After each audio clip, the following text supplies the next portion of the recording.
just stick with you.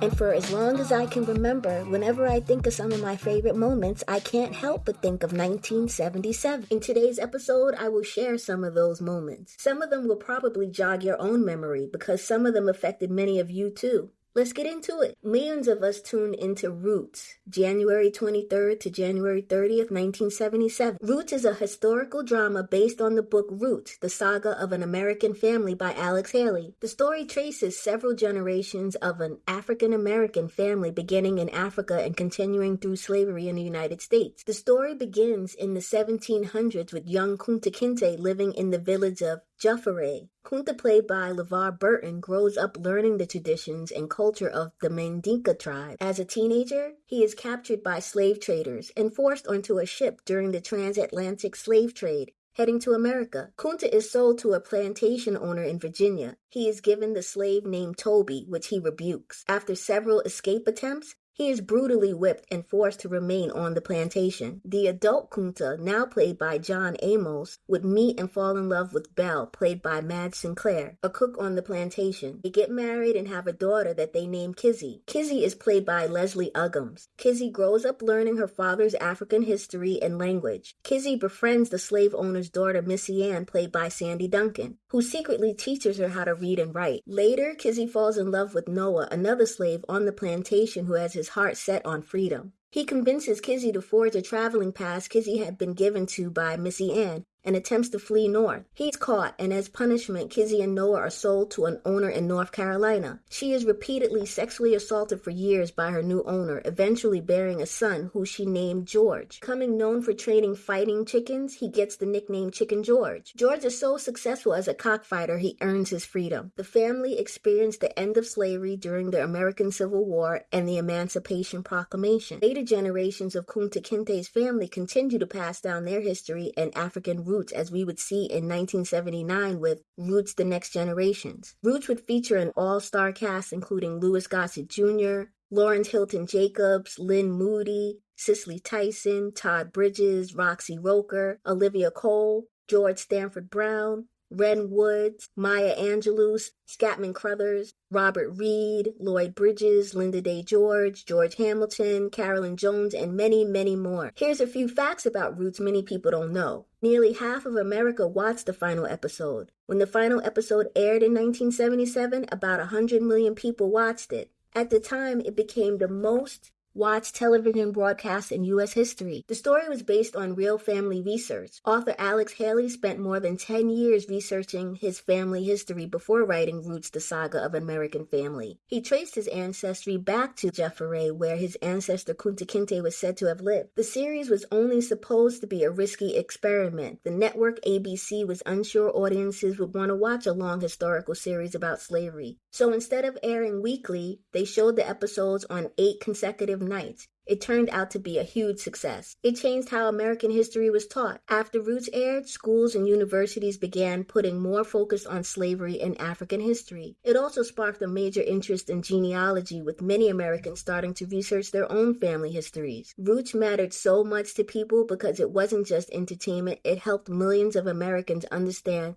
the human reality of slavery and the importance of family history. My next favorite memory was May 25th, 1977. That's when Star Wars was released in theaters. Star Wars is a science fiction space saga set in a distant galaxy where the struggle between good and evil plays out through the mystical power known as the Force. The storyline follows the rise, fall, and redemption of the powerful Skywalker family. I'm going to do a detailed episode specifically for Star Wars, but for now, here's a summary. The galaxy is sometimes ruled by an evil dictatorship called the Galactic Empire, led by the Dark Force user Emperor Palpatine. The heroes known as the Rebel Alliance fight to restore freedom to the galaxy. The main characters consist of Luke Skywalker, Princess Leia, Han Solo, and Obi-Wan Kenobi, joining forces to defeat the powerful, feared villain Darth Vader. The story would spawn 3 trilogies. In the original trilogy, we follow Luke and the rebellion. In the prequel trilogy, we see the origins of Darth Vader and the rise of the Empire. The sequel trilogy focuses on a new generation, introducing us to Rey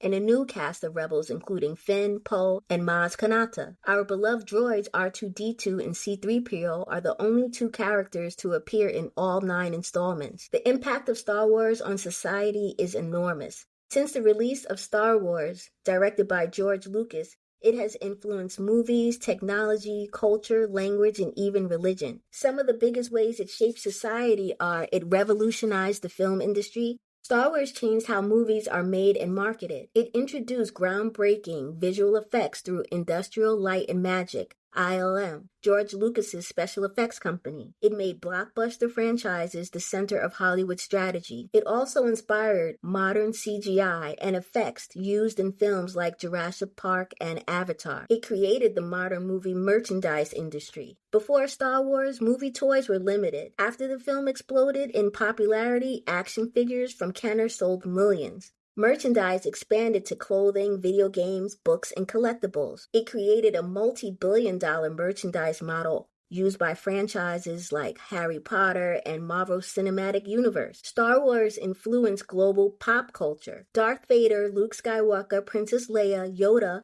and Han Solo. These characters became universal icons that appeared everywhere, from memes and parodies to Halloween costumes and political cartoons. Famous quotes like, "May the Force be with you," is recognized worldwide. Star Wars inspired science and technology. Scientists and engineers have said Star Wars influenced their careers, including developments in robotics similar to R2-D2, artificial intelligence, and space exploration. Organizations like NASA often reference the franchise in outreach programs and education. Star Wars built one of the largest fan communities ever. Some examples are huge conventions like Star Wars Celebration, cosplay groups like 501st Legion, fan films, podcasts, and online communities. This helps shape how fans interact in entertainment today. Star Wars even influenced spiritual ideas. The philosophy of the Force blends ideas from Buddhism, Taoism, and mythology.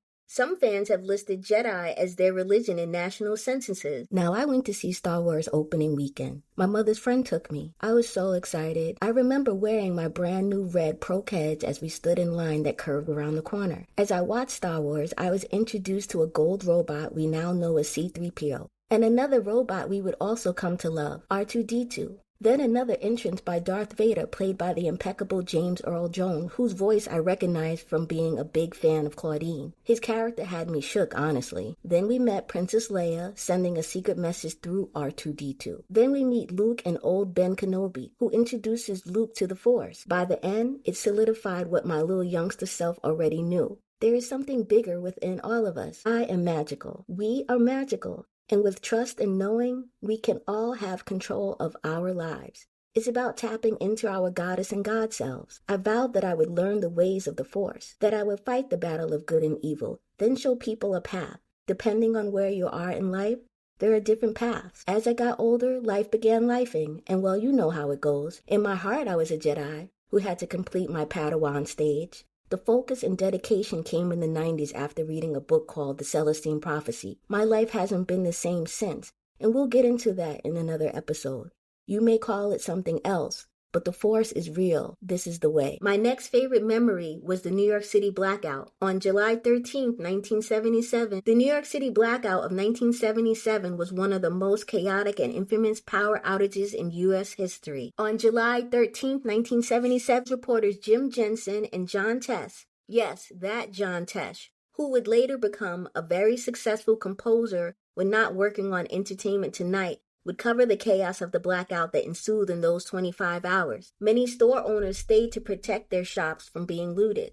Authorities believe multiple lightning strikes hit transmission lines in Westchester County. A power surge begins, circuit breakers begin opening, equipment begins to shut down at a power plant so it is separated from the system. However, the failure continues to spread, eventually taking out the last of the transmission lines. Adding to the news coverage is Vic Miles as the man on the street and in the air as footage captures the aftermath of the looting that occurred. The following day, he would interview some of the hundreds of people seen lounging, and many he approached stated their offices were closed due to the power loss. Thousands more went to the beach or pools as suggested by Mayor Bean. In the aftermath, over 1,600 stores were looted, more than 1,000 fires were reported, and property damage was estimated at over $300 million. 3,700 people were arrested. The New York City blackout highlighted the vulnerabilities of urban infrastructure and social tensions present in the city at the time. For some, the blackout is remembered as a dark chapter in New York's history, influencing future policies on urban safety and emergency preparedness. The blackout was a very intense moment in time because New York City was already struggling with a major financial crisis, high unemployment, rising crime rates, with citizens already experiencing summer heat wave conditions.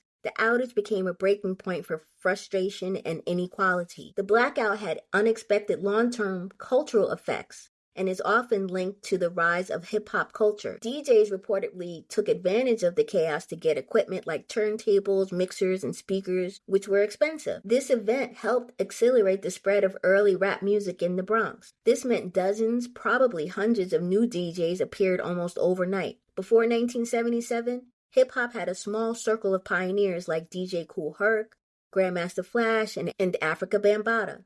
With more DJs and equipment on the scene, that meant more block parties, crews formed around DJs, MCs, and dancers. Hip-hop became a community movement. The culture grew from small gatherings to a citywide phenomenon. But we'll get into a whole episode on its own about that, because we love me some hip-hop. Me and my family was living on Walton Avenue in the Bronx. I was at home watching Beretta the night of the New York City blackout. The show aired Wednesdays at 9 o'clock on ABC. It was a repeat of Season 3, Episode 8 called Dear Tony. The episode was about halfway through when everything went black. It was just me and my mother home at the time. My little sister Ty was with my Uncle James, whom he brought home a little while later. He carried her up 5 flights of stairs in complete darkness. I thought the whole situation was fun and exciting. I even got to sleep on the fire escape that night. And the next day, I just played outside with my friends. Good times. Now, I can't say that this is one of my favorite moments of 1977.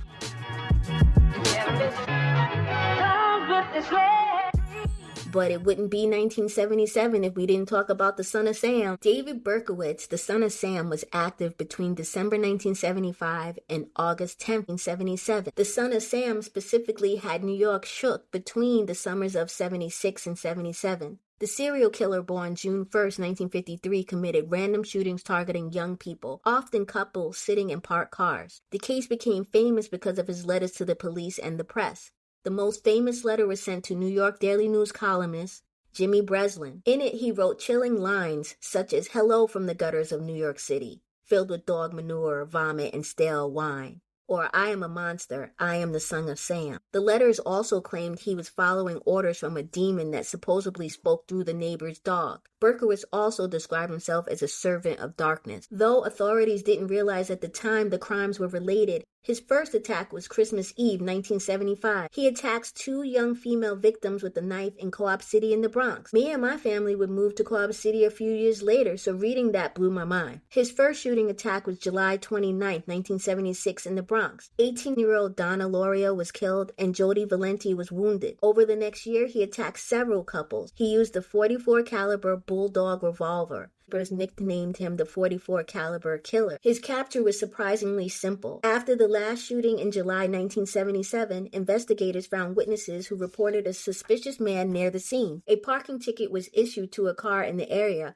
and after the traffic cop left, a young man walked past Cecilia Davis, watching her intently. She noticed that he was holding something dark in his hand. She ran home and heard gunshots soon after. She waited 4 days before telling the police, but this initiated the investigation into the traffic ticket. The ticket led police to Berkowitz's address in Yonkers. On August 10th, 1977, police approached his car and found maps of crime scenes, a .44 revolver, and a bag prepared for another attack. Once caught, he told officers, "You got me." In 1978, Berkowitz pleaded guilty to all the murders. He received 6 life sentences. He would admit that the dog story was fabricated and that he did not act alone. A satanic cult was involved in some attacks. Investigators never confirmed evidence supporting this claim. The Son of Sam case inspired many books, films, and TV shows, including Spike Lee's Summer of Sam, starring John Leguizamo, Adrian Brody, Ira Sorvino, Jennifer Esposito, Patti LuPone, and John Turturro. In 2021, Sons of Sam, Descent into Darkness,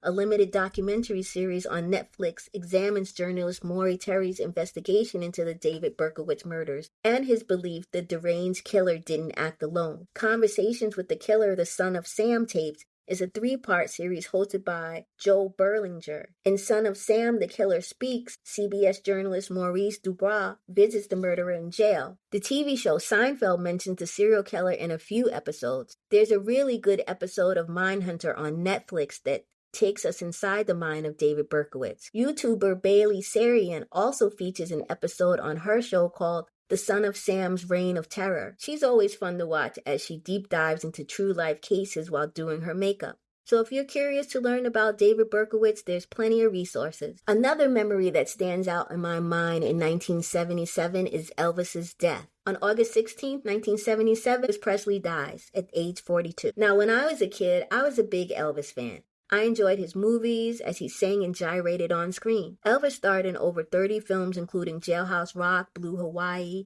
and Viva Las Vegas. He has sold over 1 billion records worldwide. He's also won 3 Grammy Awards and remains one of the most recognizable figures in music history. I saw on the news that Elvis Presley was found unresponsive at his home. He was pronounced dead at Baptist Memorial Hospital. The official cause of death is listed as cardiac arrest, prescription drug use, heart disease, high blood pressure, and an enlarged colon.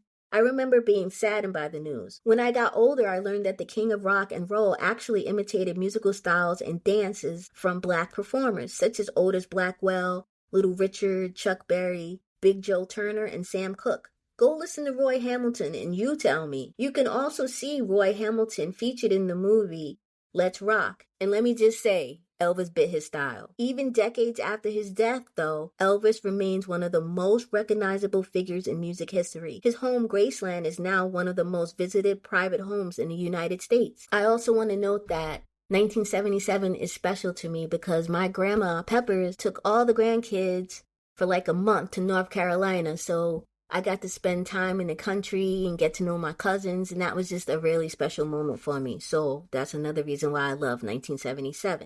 But here's some other events that occurred in 1977 that was impactful to some of us. January 14th, Fantasy Island starring Ricardo Montalban premieres.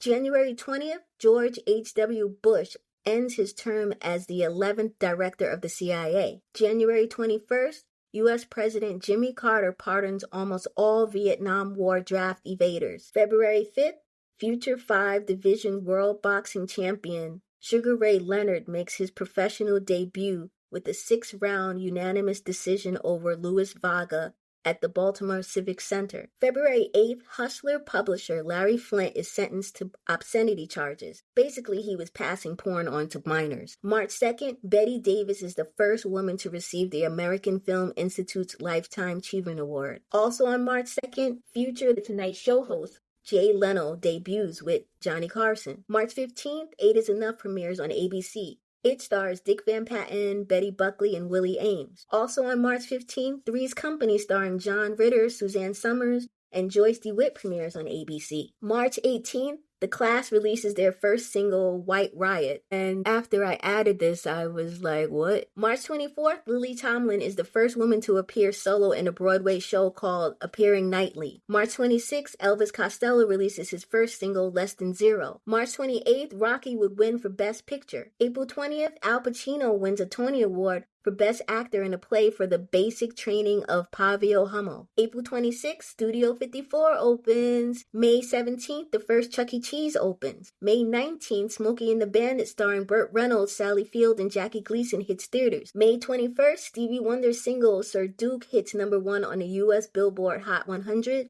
and U.S. Hot R&B charts. It is a tribute to Duke Ellington and other musical influences. June 11th, I'm Your Boogeyman by Casey and the Sunshine Band hits #1. June 24th, Crystal Gayle releases We Must Believe in Magic, the first platinum album by a female country music artist. June 30th, Marvel Comics publishes a comic book dedicated to the rock group Kiss. July 11th, Martin Luther King Jr. is awarded the U.S. Medal of Freedom Award. July 14th, James Earl Ray, Dr. King's assassin, intends to plead innocent to escaping from Brush Mountain State Penitentiary.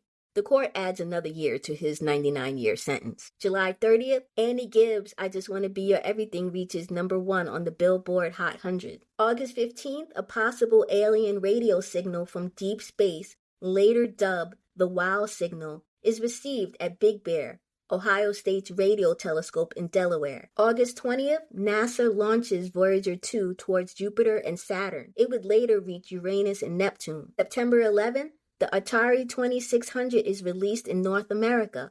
September 24th, the first episode of The Love Boat airs. September 29th, Muhammad Ali beats Ernie Shavers after 15 rounds. October 1st, Elton John is honored by Madison Square Garden's Hall of Fame. November 8th, Ed Koch is elected New York City mayor. December 12th, Saturday Night Fever starring John Travolta opens in theaters. And on December 31st, serial killer Ted Bundy ended the year by escaping from jail. His escape is considered one of the boldest jailbreaks in U.S. history, and it directly led to his final killing spree. Bundy was being held at Garfield County Jail awaiting trial after already escaping once earlier that year. He planned his escape for weeks. He lost weight intentionally to fit through a small opening. He used a hacksaw blade that was smuggled in to cut a hole in the ceiling of his cell, then crawled into the crawl space above, then dropped down into the jailer's apartment, which happened to be empty that night, and walked out the front door.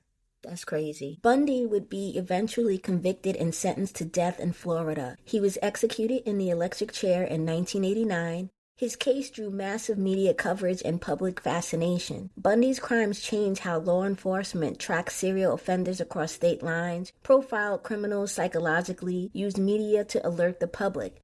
His story is still widely discussed in true crime, psychology, and criminal justice studies because it shows how dangerous manipulation and deception can be. I don't want to leave the episode on a dark note, so I took a deeper dive to find more cool moments I may have missed. In 1977, some of the biggest television shows were Laverne and Shirley, which was on ABC, Happy Days on ABC, Three's Company, which premiered in 77, also on ABC, 60 Minutes, CBS, Charlie's Angels, ABC, All in the Family, Little House on the Prairie, NBC, CBS, and One Day at a Time, also on CBS. Some of the number one hits in 1977, Rod Stewart, Tonight's the Night, Marilyn McCoo and Billy Davis Jr., You Don't Have to Be a Star to Be in My Show, Leo Sayer, You Make Me Feel Like Dancing, Stevie Wonder, I Wish, Rolls Royce, Car Wash, Mary McGregor, Torn Between Two Lovers, Barbara Streisand, Love Theme from A Star is Born, Daryl Hall and John Oates, Rich Girl, ABBA, Dancing Queen,